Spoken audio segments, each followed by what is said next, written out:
legend. We've had all the pomp and circumstance. We've had all the fuss and feathers. But it's time.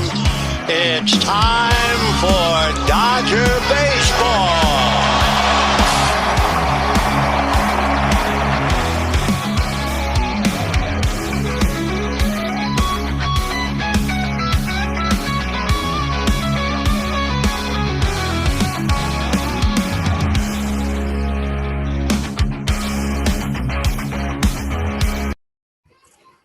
And hello, what's going on, everyone? Thank you for tuning in to the Incline Dodgers podcast presented by BLEAV, TickPick, and Fanduel. Kevin Klein here, joined by Ballpark ELA, also known by Ian Nielson. We are so excited to talk about more Dodgers spring training action. For those watching on YouTube, make sure to hit that like and subscribe button. We'll get to your guys' YouTube chat comments along the way. But yeah, hit that like button. If you're listening on the audio feed, what's up? We have a lot to talk about, but before we get into all the things, how you doing? I'm doing fantastic, Kevin. That was a hell of an intro right there with that video. Is that a new feature? I wasn't there last time. Pretty new. It was like the second or third time we've used it now. Wow! Shout out David Portillo and Chris Camello who helped hook it up. But yeah, pretty cool. Wow, I love it. No, I'm doing great. I got to be honest, Kevin. This is the most I've watched Dodgers spring training probably in the last 8 years since I was writing articles back at a page that's no longer with us. So I'm pumped, man. I love it. I'm so happy to be nerding out again and finding my inner child with the Dodgers. Today was probably the most interesting spring training game that we've seen thus far, given a few factors. Roki Sasaki starting, Tanner Scott coming out of the bullpen, River Ryan pitching multiple innings for the Dodgers, Alex Freeland in the lineup, Ryan Ward, a few other notable batters as well. But obviously the big storyline, and it'd be a shame not to start the show off with Roki Sasaki. Second start this spring for the Dodgers, and in a sentence, not good.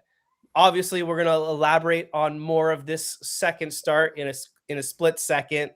But at a high level, what were your takeaways, and what's kind of been going on with your mind in Roki Sasaki?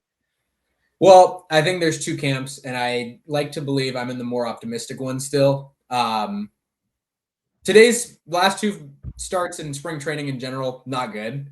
I think we can admit his location is way off. It's encouraging to know that his fastball velocity is still there. His splitter in and of itself is great, but it's not effective if he can't establish the fastball. Not happy with the first two starts. Would I trust him to start game one of the postseason if it started today? Absolutely not. But I can't unsee what I saw in October. I know he's capable of at least internally handling the stress and the pressure of the moment. There's just something mechanically wrong with him right now. And as it stands, if Snell and Stone are the only people not ready to be starters on opening day, no, I would prefer Roki as not starting as a starting pitcher on opening day. Right now, Roki Sasaki is lucky that both Blake Snell and now Gavin Stone aren't going to be available for opening day season for the Dodgers, because you look across this Dodgers depth chart and Sasaki is like the 8th, 9th, or maybe even 10th best pitcher on this staff right now. You can make a case for a lot of guys leapfrogging Sasaki in terms of effectiveness and development. But I got to be honest, what I saw from Sasaki today was an absolute disaster. I mean, let's put this in perspective. You give up a grand slam in the first inning in any game, you're lucky you have the Dodgers offense to back you up, because in most cases, if you give up a grand slam in the first inning, you probably lose that game. And he had the benefit of spring training rules where he was able to come out of the game, because who knows what would have happened if he didn't get that little break to essentially clear his head, let the reliever who came in after him get through the first, and then Sasaki got a full innings rest where he got the clean slate in the second and third inning. But I mean, out of the gate, you talked about that location was all over the map. I mean, I think he threw 23 pitches in the first inning. 8 strikes. That means 15 of those 23 pitches were balls. 0 outs, 3 walks, gave up a grand slam to Kyle Manzanardo, who's a pretty good, I think, second or third year now first baseman for the Guardians. But you give up a grand slam, the second outing in a row where he just has not looked effective. I don't know what to make of him. I mean, he's throwing 98 pretty consistently, but the fastball still does not have good stuff. It just doesn't have sharp break. The location is shit. His secondary pitches are not good either outside of the splitter. He's trying to throw a cutter or a two-seamer. They don't seem to be working very great. I'm baffled because this is now year 2 of Roki Sasaki, and I'm not seeing developments. Yeah, I think I saw a tweet. I can't remember who exactly said it. I think someone said Roki Sasaki was blessed with 5 innings of quality MLB pitching, and he used up 4 of them against Philadelphia in the NLDS. But it sure seems that way. He, outside of those moments in the playoffs, has struggled largely since becoming a Dodger. Regular season, spring training, every which way. And the only silver lining to me, like you mentioned, the splitter's still there. That's good. The cutter that he's throwing, it's a developmental pitch. That I can live with too. It's the location with the fastball. That's the biggest issue. His velocity's back, so that's good. But he's missing in the same spot time and time again. They mentioned it on the broadcast multiple times. He keeps missing like glove side. He keeps missing, or not glove side, arm side, time and time again, low. And it's gotten to the point almost, it seems like you need the catcher to set up completely inside on left-handed batters for him to locate his pitches. There's just no excuse for that. He can't locate his number 1 pitch right now, and screw the cutter, forget all of that. I understand you want that operation number 1, get back to basics and locate that fastball. Yeah, I mean, the location needs to get better at the end of the day. I mean, he really settled down in the second and third inning. He didn't give up any more walks at that point. He was able to add some Ks as well. But that first inning, just all over the map, a lot of pitches were just way outside the strike zone. On top of that, the umpire was trying to help Roki Sasaki out, but thanks to ABS, which I'm a big advocate for, really kind of screwed over Roki Sasaki today. There were extra couple calls in the first inning that got overturned and went against Sasaki. But I'm here for it. Get the call right. But yeah, I mean, if opening day was tomorrow, Roki Sasaki hasn't deserved a Major League Baseball roster spot by all means. But it sounds like, according to Dave Roberts, where is it?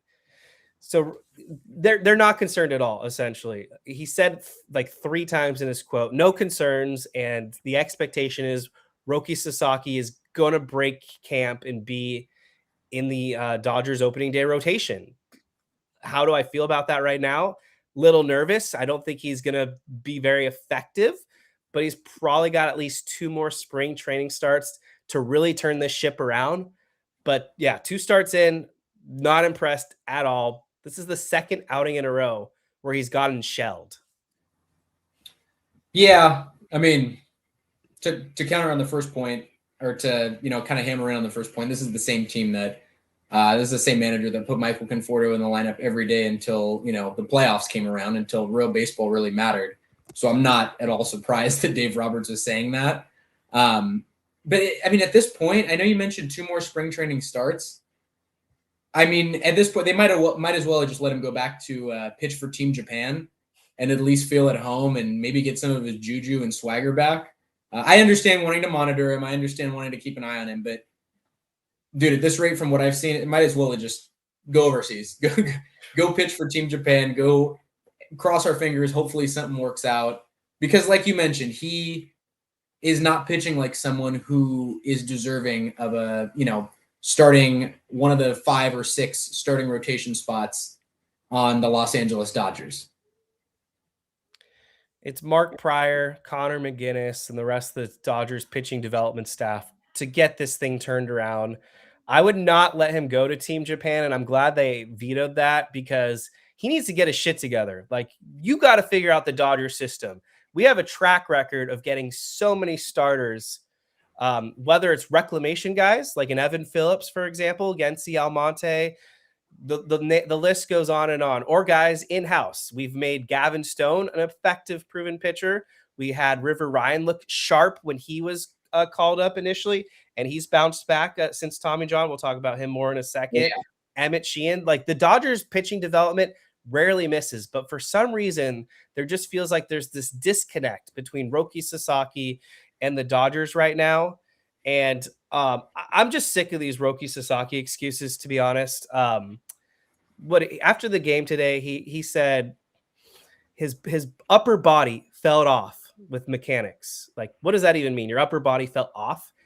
Quit the excuses, bro. And then after that, he said, actually, I was able to find something I could really trust, but I still need to work on it to reproduce in the game. So we'll see what happens in this third start. But I mean, come on, Sasaki, get it together. Yeah.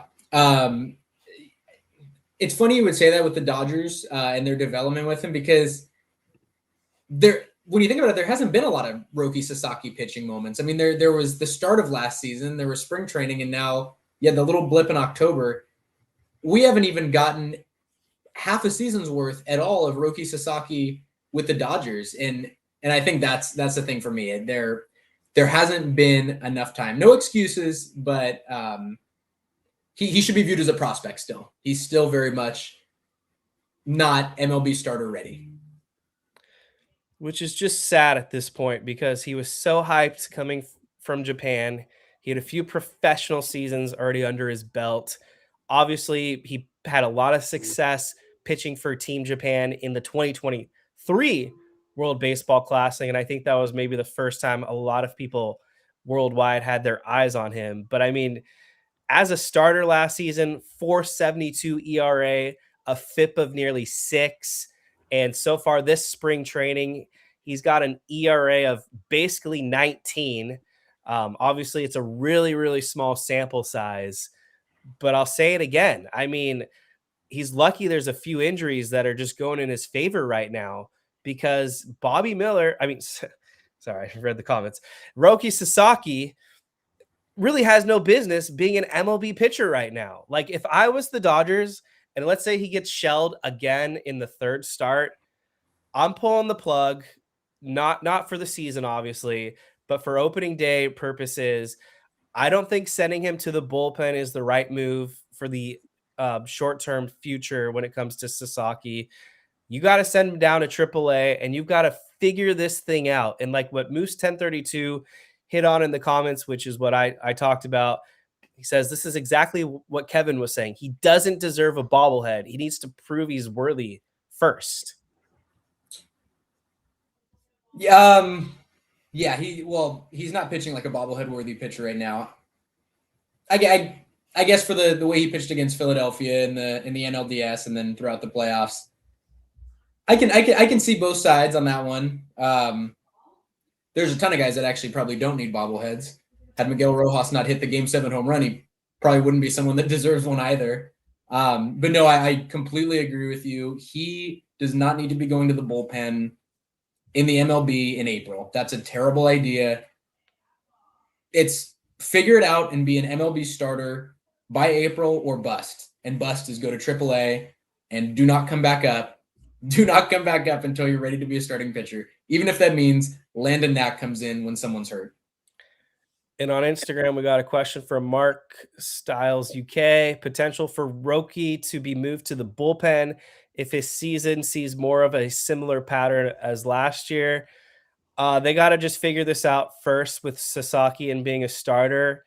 Mm-hmm. And of course, if he just plummets and gets shelled and it's not working out, that's probably a second half discussion where, yeah, you would probably try to move Sasaki to the pen like they did last season to try to salvage his season. But for the Dodgers right now, they really need to get this right. I'm honestly kind of fed up with the whole Sasaki's young, he's unpolished. Like, no, this is his second season now with the Dodgers. This is his second spring training. He works with some of the best players of all time that are currently employed by the Dodgers, including Shohei Ohtani. Blake Snell is one of the best lefties you've ever seen. Yoshinobu Yamamoto has quickly risen in the ranks as one of the best pitchers of all time. Like, he's got a lot of help. He's got a lot of veterans. He's got a lot of resources to really bounce ideas off of. And so for Roki Sasaki, this is kind of a pretty important year. If Sasaki doesn't show signs of improvement this season, it starts to look like 2027 really will determine what Sasaki's Dodgers fate will be. That's all I got to say. Yeah. Yeah. No, I mean, I agree with you. And I think I've just grappled with it at this point. I think I don't put too much stock into it as a fan because, one, I always judge players on how much they get paid. Roki Sasaki's getting paid, a minor league contract. And in addition to that, he pitched in a dead ball league. It's not to say that he wasn't really good. It's not to say, he didn't play excellent in the World Baseball Classic in 2023. But there's a reason Yamamoto got $325 million and the highest paid pitching contract of all time. And yes, he struggled his first couple starts, but we knew it was going to come next. Sasaki essentially came in as a prospect. And for that, I don't know. I guess that's why I don't put too much stock in it and don't get myself too concerned about it. I'm not worried about the Dodgers' depth. And I think Sasaki is going to be what he's going to be. Putting him in the bullpen last year, yes, the bullpen was a nightmare for the team. And it was a desperation move to try to win a championship. And his season got ended essentially 4.5 months missed. I don't imagine that happening again. I don't imagine players to get hurt. I don't imagine the bullpen to be as much of a disaster as it was last season. So, yeah, he was brought in to be a starter. That's what the goal better be. And if that's not the thing, then his first major league contract won't be with the Dodgers. It'll be somewhere else. I want to now quickly just poke fun at the San Diego Padres real quick and lighten up the mood. So a couple days ago, they signed Alex Verdugo to a minor league contract. And I just kind of found it ironic now that the 2024 World Series ending features both Walker Buehler and Alex Verdugo on the same roster. Verdugo has just really fallen off. Not as bad as Jurickson Profar, which we've got a whole segment on him later on. But Verdugo went from a top hitting prospect to just signing minor league deals now. I don't know, honestly, what happened to this guy, but he fell off. He really fell off. For all the people, I don't know if you've seen the narratives. There's a lot of people that want to comment and say the Dodgers farm system is artificially inflated. It's not really that good. Their players are not great because they go elsewhere in trades and you never hear from them. Keibert Ruiz, Yusniel Diaz. It's funny. Alex Verdugo, we got a look at him as a Dodger, and that was by far, in my opinion, the best season of his career. And then you look at him elsewhere. The minute he became part of the Mookie Betts trade and went elsewhere. I just don't think other teams can develop like the Dodgers do, and I think Alex Verdugo is the writing on the wall. And Walker Buehler remains to be seen if that's the case as well. I don't think that's fair because he's double Tommy John. That's just a unique case. Yeah. Alex Verdugo is walking proof that baseball is a lot more than just being a top prospect. It's also about the development of the team around you. And there's tons of evidence now. There's the books out. Josiah Gray, even with the Nationals, looked better as a Dodger as a prospect. Yeah, and that brings me to our partnership with Fanduel Sportsbook. NOS 2026 winner odds right now. I'm kind of surprised to see the San Diego Padres as heavy second favorites as a plus 950. The next closest team would be the Giants, third place, plus 1,700. But unless I'm just missing something, I just don't think the Padres are going to be that good this season. No, to me, they're a fourth place team, and it's not relatively close. To me, the Dodgers, obviously, we don't even need to go into that. The Giants, to me, I would keep your eyes on them. To me, that is my fringe 90-plus win team in the MLB. I think they feel a lot – I hate to go into other sports, but they feel like the potential Seattle Seahawks of the MLB where you go, who are these guys? Where did they come from? I like their roster a lot more than most people. And then the Diamondbacks can hit. They can flat out hit if Zach Gallen gets back in form. I think those three teams all are significantly better than the Padres, who Jackson Merrill, Fernando Tatis, and an old Manny Machado. I'm fine. I'm good. That's how I'm feeling. So now back to the injury front. So yesterday it was announced that Gavin Stone was going to be shut down for a few weeks. Something popped up in his shoulder after throwing a bullpen session. And obviously this is a red flag because Gavin Stone missed all of last season after undergoing a pretty significant shoulder surgery. But fortunately, we got a positive update from Dave Roberts today, basically explaining they dodged a bullet. It's just inflammation.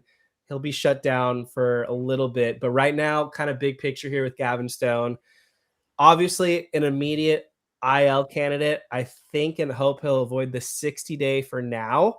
But with him missing essentially the rest of spring training, that pretty much ends his shot at making the opening day roster. Although I kind of felt it was a little slim to begin with.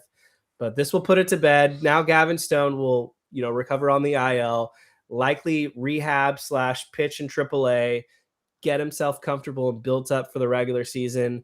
And if we're lucky, I think we'll see Gavin Stone maybe very late May or early June.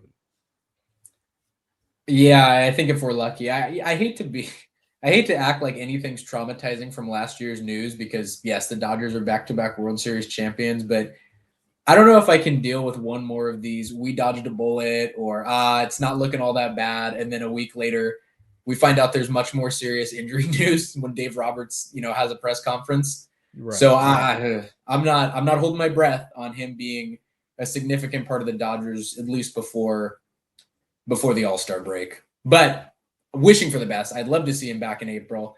Again, probably their most reliable starter through the bulk of 2024. Definitely.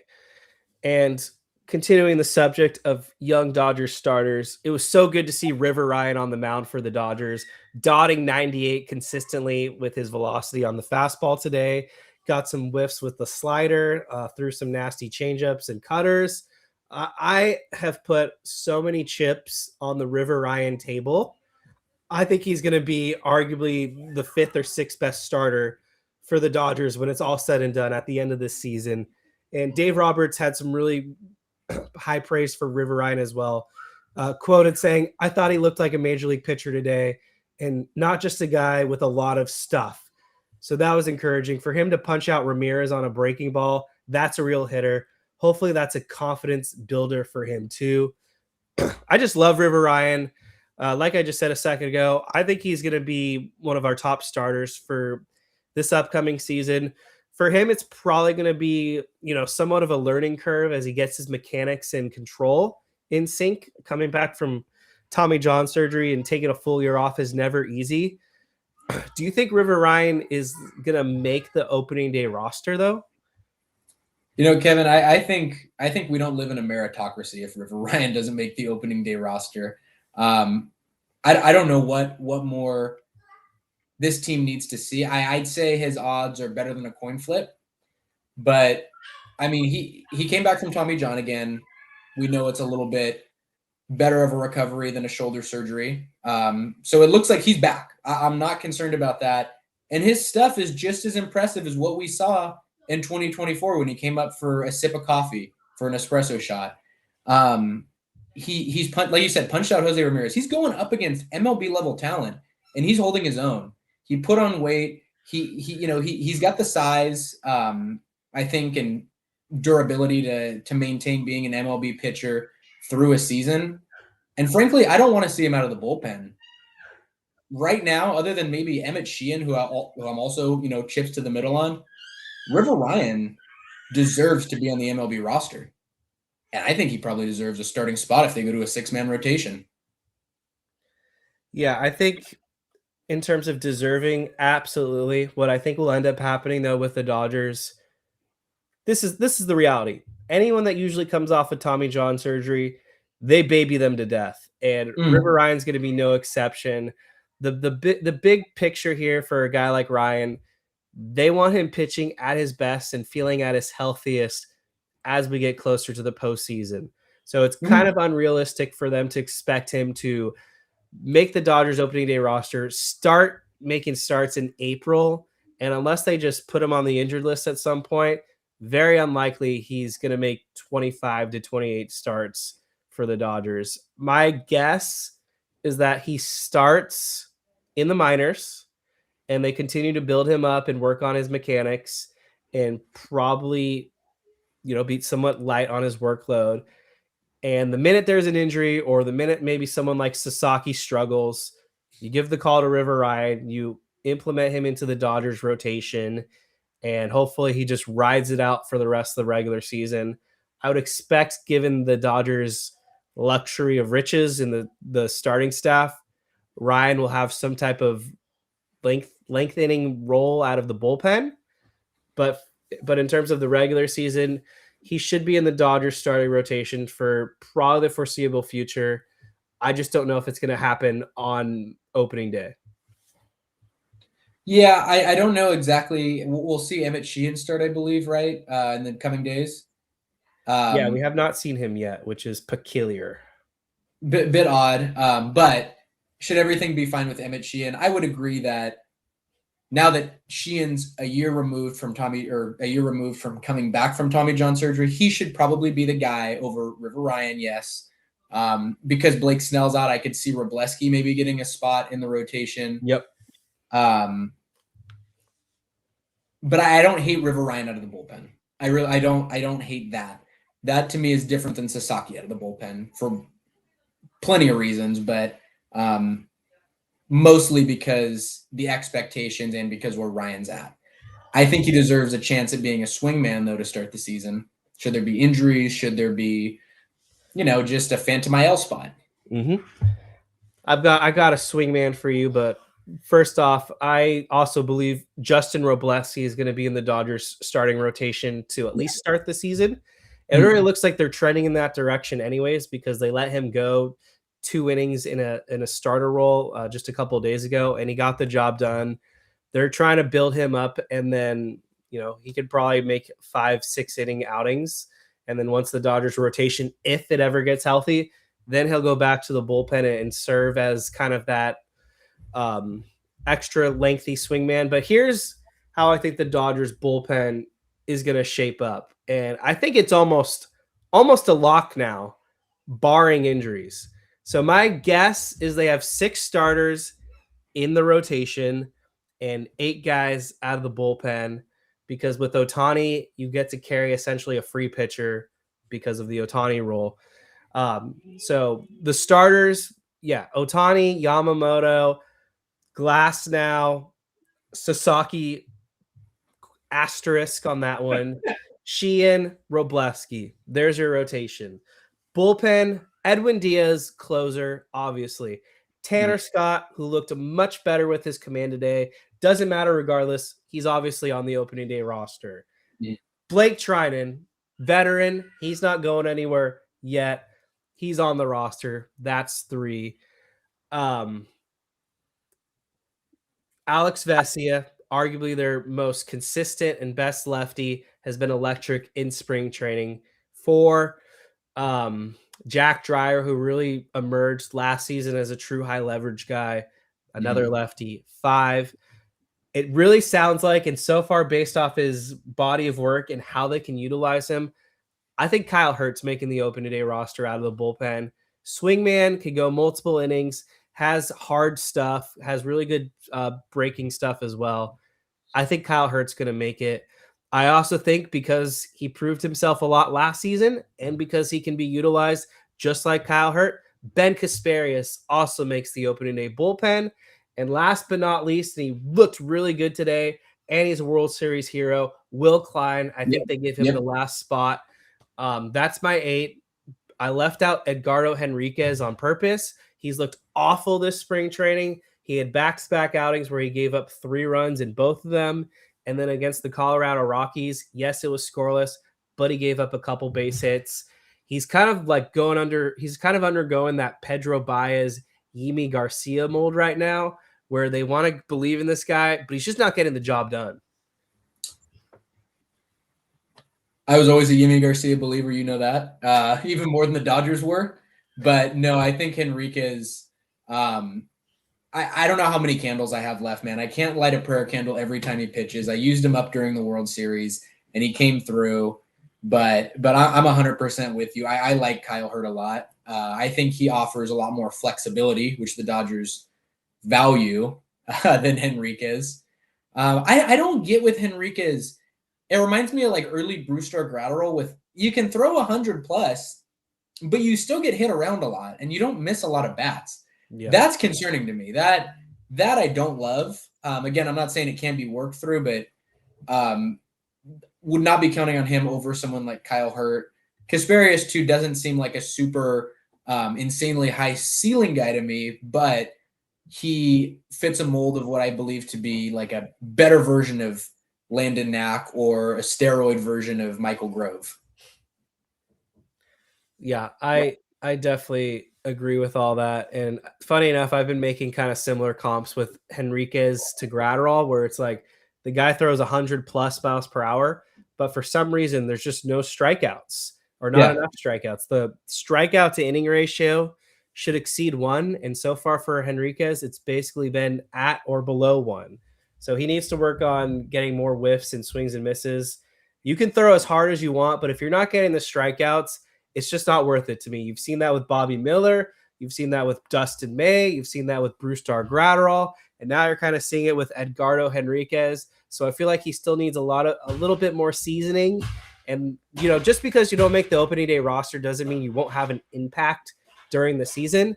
And I'm sure when there's a call for fresh arms and injuries and all that, Henriquez will get his time. But for now, he's just not ready. So just a quick question for you and kind of staying in the Henriquez lane. You mentioned hard throwers. There's news, and I'm sure you saw it, that Bobby Miller is going to be getting transitioned from starter to bullpen. Essentially, that's what the Dodgers view him as. Let's say both are healthy at some point in end of April, early May. You need a relief pitcher. Who are you bringing up? Bobby Miller, the newly minted reliever Bobby Miller, or Edgardo Henriquez? So first of all, code for that they view Bobby Miller as a reliever now is basically them politely saying he's a bust as a starter. Oh, they've burned all the bridges they possibly could with trying to get this guy to be a starter. But when you're getting shelled by the Colorado Rockies at Dodger Stadium, you're just done, bro. And on top of that, they said he's experiencing shoulder soreness now. And so he'll probably start the season on the IL. And you might as well just 60-day IL him, to be honest, so that you have extra roster spots. But to answer the question, until I see improvement from Bobby Miller, it's Henriquez. He just has better stuff. The guy, what makes him an attractive reliever is he has A-plus stuff, like really good fastball, really good slider and whatnot. He just needs to work on the location and I think a little bit more of arm angle. I would agree with you. With him, it feels like it's the same reason I'm not terribly worried about Sasaki. It feels more like some sort of mechanical issue with location versus Bobby Miller. I don't know if it's other psychological things at play for all I know. Sorry to take you off course. No, you're good. I appreciate all the questions. And speaking of questions, for those watching live on YouTube, make sure you're hitting that like button and you can ask us questions and we'll get to whatever you guys have for us. So shifting courses here now. In my opinion, there's only one positional player roster spot open for the Dodgers. And let me start it with this. Anyone that's saying it's Ha-Seong Kim versus Alex Freeland is completely misguided. They're not competing against each other whatsoever. Let's zoom out for a second. I think people are overthinking this. The Dodgers starting second baseman right now with Tommy Edman out is going to be Miguel Rojas. Do I think he's going to start every single day? Obviously not. But if they're playing 6 games in a week, I think Rojas is a slam dunk to start 3 or 4 of them. And against lefties, he'll be in the lineup every single day. But Rojas is a veteran. It's his last season. As long as things are clicking for him, they trust him, and he's really good defensively. He's going to get the lion's share of at-bats as the Dodgers' second baseman while Edman's out. In terms of Kim, he wouldn't be playing for Team Korea in the World Baseball Classic, in my opinion, if he wasn't confident or assured he was making the Dodgers opening day roster. he checked all the boxes. He hit for average. He stole bases. He played really good defense, not only at second base, but in center field as well. He made a few great catches in the outfield. The Dodgers value his versatility as a left-handed bat. And obviously, he still has some whiff issues. He was chasing a little bit. But at the end of the day, the results speak for themselves. Hitting around 400, 500, got some RBIs in.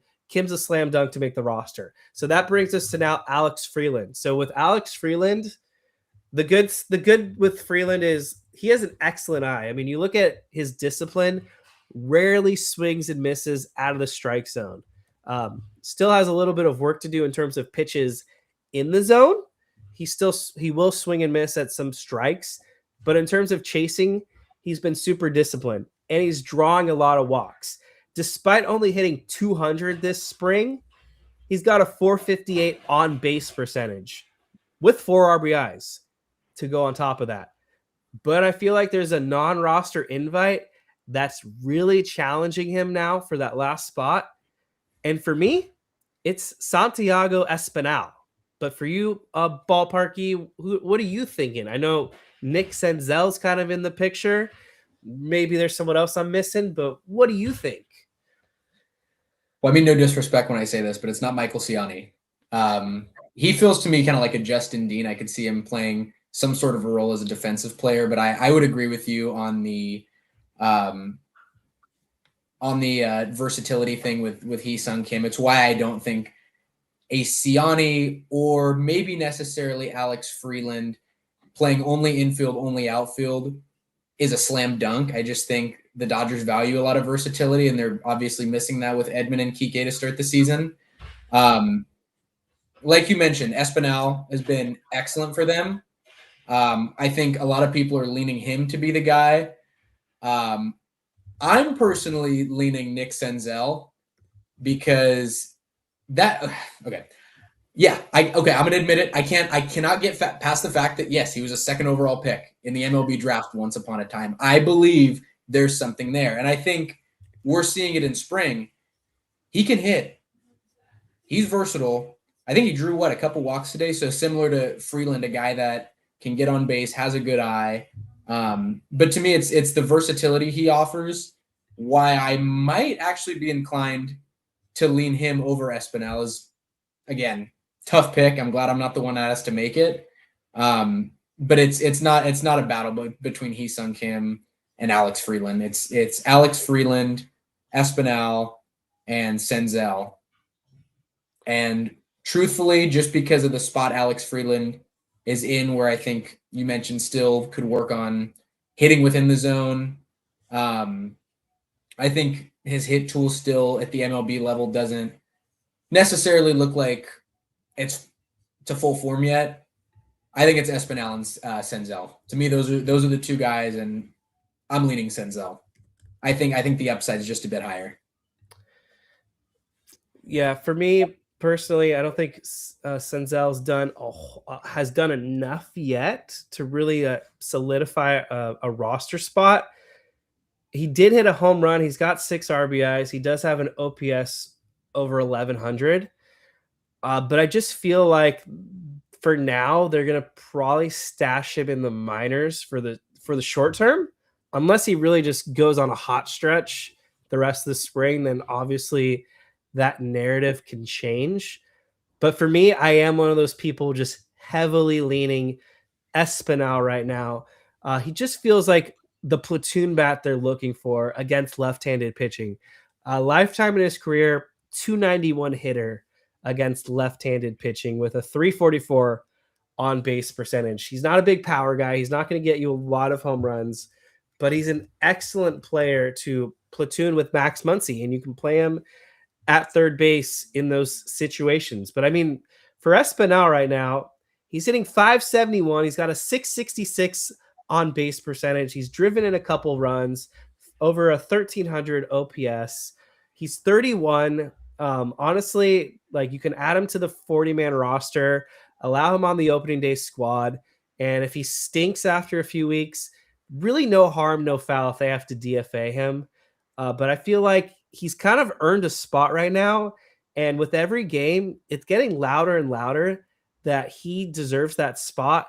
And what really I struggle with Alex Freeland right now is if he's not playing every day for the Dodgers, I feel like that doesn't really help him in terms of his development.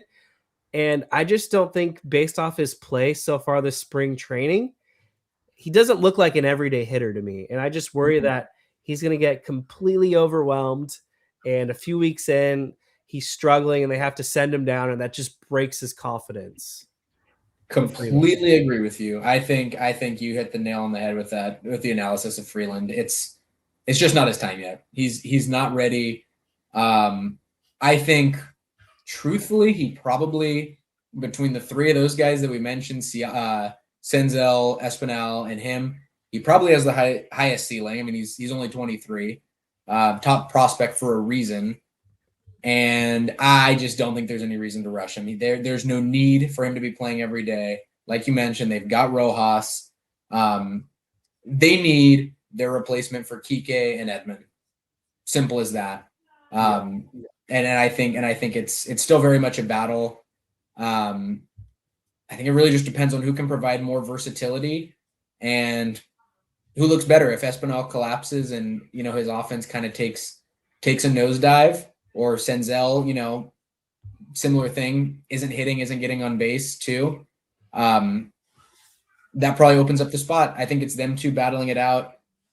I don't want Alex Freeland on the opening day roster if the time's not ready, because he could be the everyday second baseman or shortstop in 27 or 28. Well, I don't know about shortstop, and that actually brings me to my next point regarding Mookie Betts. So the LA Times wrote a piece on Betts, and credit to Jack Vita who wrote the article. Basically, the headline indicates Mookie Betts is seeking to regain his all-star form. So essentially, they talked about, and we already know this, the stomach virus where he lost 20 to 30 pounds, took a toll on him to some extent, forced him into some bad habits. On top of that, and this is what I talked about a lot last season, despite people not wanting to believe me, Mookie Betts put in a ton of work trying to learn and get good at shortstop. And I honestly think him putting that more time on the field and less time in the batting cage took away from his offense, because he put more focus and was mentally determined to play a good shortstop. This season, it sounds like he's been completely recharged. He doesn't have to put in the same work hours to get good at shortstop, because that journey has already been crossed. Now it sounds like the path forward for Betts is to become a really good player again offensively. And to be honest, if he's going to be batting third for the Dodgers, they're going to need that from him. But we haven't seen a whole lot from Betts so far this spring training. I don't even know if he's gotten one base hit, I believe, but it's basically been a bunch of ground outs and a single. Based off what we've seen from Betts so far in the limited sample size, and going off of last year too, what is your overall picture and kind of expectations, thoughts for Betts going into 2026? Well, I wish we were watching him in the World Baseball Classic. That would be a blast, and that would be a really good way to judge where he's at. But the best we can do is this, and frankly, I'm fully prepared and expecting a bounce back from him. I think even kind of looking at advanced metrics or looking at, I don't know, whatever you see on Baseball Savant, he didn't really take a nosedive in a lot of the StatCast tracked metrics. He wasn't, of course, the bat speed might have been down a little bit, and he was weakened at the beginning of the season, but there was nothing that indicates like that he's in a decline or that he's aging badly at this point. He's coming into camp, hopefully healthy. The Dodgers aren't going to Tokyo and doing all that travel and then having him all out of whack while he's learning a new position, like you mentioned. He tends to do this thing where every other year he has a better season. And if history repeats itself, which I think it most likely will, he's going to be one of the 2 or 3 most impactful bats for the Dodgers this season. I know we talked about FanDuel earlier. I would, if there was a prop for that, for Mookie Betts having a major improvement or being one of the Dodgers' 2 to 3 most impactful players offensively, I'd put my money on it. That is really optimistic, and I would not go to 2 or 3, but I appreciate you being that high on Betts. For me right now, Otani 1, Kyle Tucker should be, and I hope 2. I've got Freddie Freeman. I think he's still going to be up there 3 or 4. And the other one that I'm thinking and going back with or back and forth with would have to be Will Smith. And on top of that, if healthy and doing what he's been doing, Max Muncy's in that conversation as well. A bounce back from Teoscar Hernandez certainly is on the table. And Mookie Betts obviously could be that 5th or 6th guy juggled in with some of those last names I mentioned. But yeah, it's going to be really interesting to see what the approach is for Mookie Betts going into this season. I no longer think he's chasing 30 plus home runs. I think his game has to now be more of a doubles hitter and try to hit balls into the gap. So hopefully that's the approach with Betts moving forward, is essentially kind of Ichiroing your way into getting on base, getting a bunch of singles, getting some doubles, and the home runs will come naturally. That's just how it always works. But I just don't think his approach anymore can be trying to hit home runs. But what are some of the other topics you wanted to get into? Yeah. I think we've covered a lot of kind of the here and now, right? The spring training, what we've seen, what we expect for opening day. But biggest takeaway from today's game, and it's been a huge takeaway, I think, just the last couple days, this last week. A lot of people, there's discussions. People, a lot of folks on Twitter and TikTok are unhappy with what the Dodgers are doing to improve their team. And I can tell you right now that their biggest competitive advantage is not what you think. Mm-hmm. Zach Earhart and James Tibbs. I don't know if you saw Tibbs. This is 460-foot bomb. Yeah, I'm sure you did. Dude, they got these guys for Dustin May. I know. I mean, they Zaire Hope, who's got these massive he'll be hitting 600-foot tanks out of Dodger Stadium, and Jackson Ferris looks like Blake Snell 2.0. They're getting these guys for players that were not going to be impactful on the Dodgers roster during a regular season. It's insane how they're seemingly hitting on every single one of these guys. Even the second guy in the trade, Zach Earhart, they all look like plus value for what you're getting. Unbelievable. They've been so good. And one of my bold predictions is that James Tibbs will be added to the Dodgers 40-man roster at some point this season and get some major league at-bats. Don't know if it'll be because his play is just so extraordinary and they have to call him up, or because there's an injury and they just need his bat. But I do think James Tibbs will debut for the Dodgers at some point this season. After kind of a little slow start to the spring, he has really turned it around in his last few games. He's connected for a couple home runs now, and one of them was just an absolute piss missile. So good for Tibbs. Good for Tibbs. Yeah. No, I love to see it. I don't know, man. I have not been, I don't know about you, and I'm curious what you think about this. I have not been this bought in and this optimistic about a Dodgers farm system in a long time. I mean, to me, this is as good, potentially even rivaling the class that we saw Seager, Bellinger, Jock Peterson come up with. I mean, this different beast. It is really good. Before I could make those claims, I got to see them perform at the big league level. That's always the biggest challenge. Obviously, you could be a top prospect, but until you put it together at the bigs, it's still an enigma. So the biggest clown right now, congrats, Jurickson Profar. You're the biggest idiot in all of it. Not only did you get busted once for performance-enhancing drugs, you've got busted now twice for PEDs. Jeff Passan dropped the bomb earlier this morning when out of nowhere, like, how can you be so stupid to do PEDs twice? The first punishment is missing half a season. So he served his time. He came back, and honestly, he actually was performing kind of good for the Braves.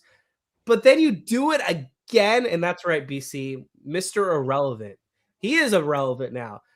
He shouldn't play another game in Major League Baseball again, in my opinion. when you do this to your team and you miss a full season now because of your second offense for performance enhancing drugs, like you're a selfish player at the end of the day. Like you got paid and now you're going to see $15 million voided off your salary because you're not playing this season. And that takes me to my conspiracy theory that I kind of think Jurickson Profar was cheating for the San Diego Padres in 2024 in an all-star season. Like, let me just quickly show you what he did in 2023. And then out of nowhere has his first ever all-star season. Like this was one of the most random out of nowhere good years that I've seen in a long time from a bad player, like a historically bad player. Jurickson Profar played most of his 2023 season with the Colorado Rockies, which is obviously the Rockies, so you should have inflated stats, but he didn't. He had a negative 1.6 WAR. He hit 236 with a 680 OPS, and he only had 8 home runs. Next season, joins the Padres, gets good out of nowhere, goes from hitting 236 to 280, goes from a 680 OPS to an 839 OPS, goes from hitting 8 home runs to one of the toughest ballparks to actually be a slugger in San Diego. He hits 24 home runs with 85 RBIs. Not only that, he got into it during the NLDS with Dodger fans. Maybe he was having a roid rage moment, but I'm sorry. Like, it's a conspiracy and not proven. But honestly, based off his track record, I wouldn't be surprised if Profar was cheating near the end of 2024 as well. Well, I mean, I think the one thing we can deduce from all this is him and President Ringworm, number 23 on the Padres, still must have a really good close connection. But it's a shame that Profar isn't more relevant. Cap tip to Will Smith, because dude, this would be a great Netflix like series. This would be a great like Netflix doc to watch. Just the top prospect in Texas, and then your career tanks. You play for the Rockies, which that's where MLB players go to pass on to the retirement age and go to fungos. And then he resurrection, and then within 12 months, 2 PED suspensions. It's peculiar too.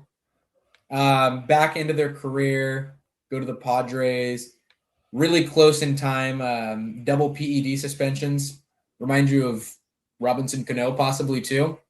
I don't know. I wonder what was going on in that San Diego clubhouse those years that the family was spending lots of money. Right. Trying to reverse age. Absolutely. So I think last time I had you on, I teased and was promising to kind of rattle off the worst Dodgers contracts that Andrew Friedman ever handed out in free agency of all time. Does that sound familiar? I was gleefully awaiting. So I'm ready. I'm just going to do the bottom 5 today, and then I'll get into more of the names with time.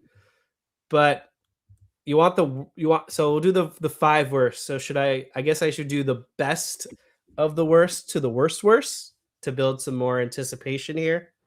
So yeah, so these are going to be the guys that were like, not great, but not.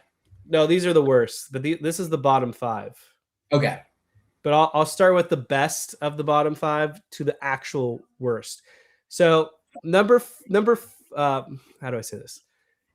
5th worst contract, Michael Conforto. Familiar name. Obviously, we just saw him a year ago, but $17 million for almost an Andrew Jones like season from Conforto. He hit 199, had a WRC plus like in the 80s. They played him every single day, and I think you pointed that out earlier too. And something that just me, Jake, others have talked about, like you're playing Michael Conforto every day and you're torturing us. And then when the postseason rolls around, didn't even make the roster. He was awful. Like, yeah. What a waste of $17 million. I don't want to know what information Michael Conforto had on Dave Roberts. I'm not even remotely interested in knowing that, because how he was playing every day was a complete mystery to me by July. No, okay, so the fourth worst. Congratulations. We're going a little bit back here to 2016, but I remember when this happened and we never saw him. I can feel it. 6 year, $30 million contract to this Cuban pitcher, Yasiel Sierra, who I think at the time he was like 25. They hyped him up as this Cuban phenom. And then when it was all said and done, you give him $30 million and he never pitched. He never pitched at the big league level for the Dodgers. It got so bad that he pitched in 2017. Looks like he didn't pitch at all in 2018. Came back for a second in 2019. Gave it a shot in Oklahoma City in 2021, where he had a 14 ERA, and he never panned out. So $30 million for a guy that never saw a big league inning for the Dodgers. Definition of bust. And I honestly, $30 million for him, like, that's insane in hindsight. So the third worst is kind of in the same territory as Sierra. And I remember when they signed this guy as well. And honestly, I didn't get the move at the time, and it just looks even worse in hindsight. Hector Oliveira got a 6-year, $62.5 million contract with the Dodgers. Don't know why they felt like they had to give this guy $62 million of a $62 million contract. But again, another guy that never saw a professional at bat for the Dodgers. He was so bad in the minors that I think after literally one season, maybe it was 2 seasons, they traded him in that big ass salary dump with the Atlanta Braves, where there was a lot of names involved. I think maybe Kazmir was involved and et cetera. But next up, I have 2 and 1. But if you had any comments on those guys, I'll pause. Yeah, no, didn't realize prospects were part of this, so that makes it all the more fun. And you mentioned somebody's name in there that I'm sure is going to be somewhere towards the top of your worst contracts ever in the Freeland era. But by the way, $66 million at the time in like 2014 was a lot of money. That was like MLB level, like everyday player money, which is insane. That's like more money than what Ronald Acuna Jr. is making, which it's insane. Like, to give a guy $62 million in 2015, that's like the comp of today of like $80 or $90 million. Yeah. That's wild. Okay, so number 2, the second, not the same stratosphere as money, but because he was just awful and it was just not a fun experience, and every start was miserable. The second worst Andrew Friedman signing out of just sheer principle, I'm giving it to Noah Syndergaard. He talked his ass up saying he was going to start throwing 100 miles an hour again, said that the Dodgers, everything they touch turns to gold. He didn't even make it a full season with the Dodgers, had a negative WAR, only threw 55 innings, had a 7 ERA. Every time anyone got on base against Noah Syndergaard, it was essentially an automatic stolen base. He was the epitome of what was a disastrous staff in 2023. Yeah, that was oh my god, that was the Lance Lynn years. Yeah, that was bad. That was really bad. That was a terrible signing. Thank God it was only 1 year, but that was bad. And the worst part is I was really, really hyped on that day at the gym in December when I saw the notification. That's the worst part. I really believed. And then, saving the worst for last, they gave him a 3-year, $48 million contract. I didn't understand the signing when it happened, and it just didn't play out well at all for the Dodgers. The worst ever Andrew Friedman free agent signing. Congratulations, Scott Kazmir. You take the crown as the worst. You only pitched one season out of your lousy 3-year contract for the Dodgers. He was so bad, he had a 5-year gap in between his last appearance, which was for the Dodgers, to randomly pitching for the 2021 Giants for a split second during their random alleged cheating year. But nonetheless, the record is super deceiving. He went 10-6, 4.56 ERA, but we all know Kazmir was a disaster in the first inning. You couldn't pitch him in October. They didn't want to pitch him that following year. He was a salary dump and just awful for the Dodgers. We won the division in 2016. It was Dave Roberts' first year, but the Kazmir experience was a nightmare, the worst. You could have gone in so many directions for the worst contract, but I'm so glad you chose the right one. To make matters worse, I think context is so important to this, and you certainly remember this. You remember who they let go that offseason where they ended up bringing in Kazmir and he was supposed to be Zach Greinke's replacement. Right. I don't care what the money was. That was heinous coming off of Greinke's should have been Cy Young season. I was disgusted. I was actually out on Freeman for a second. I was not all in. Him and Mike Bolsinger, that was not moving the needle for me. Yeah, that was what was really infuriating. Glad you brought that up. They essentially tried to tell us fans that they can replace Greinke's production with a combination of Kazmir, Maeda, and Bolsinger. Obviously, Freeman has learned his lesson since then because he's handing out 10-year contracts to Yamamoto. He's paying Blake Snell. He's doing sign-and-trade extensions with Tyler Glass now. He's learned that the scrubs don't win championships. They just don't. I love veteran pitchers. Veteran pitchers, I think, in young position players, great way to win. But sub Brandon McCarthy, that's not going to win in this league. Sub Brett Anderson, that's not cutting it. That's not getting it done. That's all I got for the show today. Any final thoughts, Ian? Ballparky, LA. No, man. I like I said, the farm system's going to be a real fun watch from here on out. Obviously, WBC, going to be tuned in to see. I'm really curious to see how Hee-Sung Kim does. That's who I'm most excited about. And then, of course, if Clayton Kershaw gets his moment in the sun, hopefully like he did in the World Series, that's all I can really hope for with Team USA. All right. Well, thank you guys for listening to this week's episode of the Incline Dodgers podcast. Got another episode lined up in a couple days with a guest talking fantasy baseball. So stay tuned for that. For those listening on the audio feed, whether it's Apple, Spotify, Google, Amazon, you name it, hit that subscribe button, leave a comment and review. And for those watching on the YouTube chat, leave a comment below letting us know who your favorite Dodgers spring breakout candidate is thus far. But everyone do well. Have a great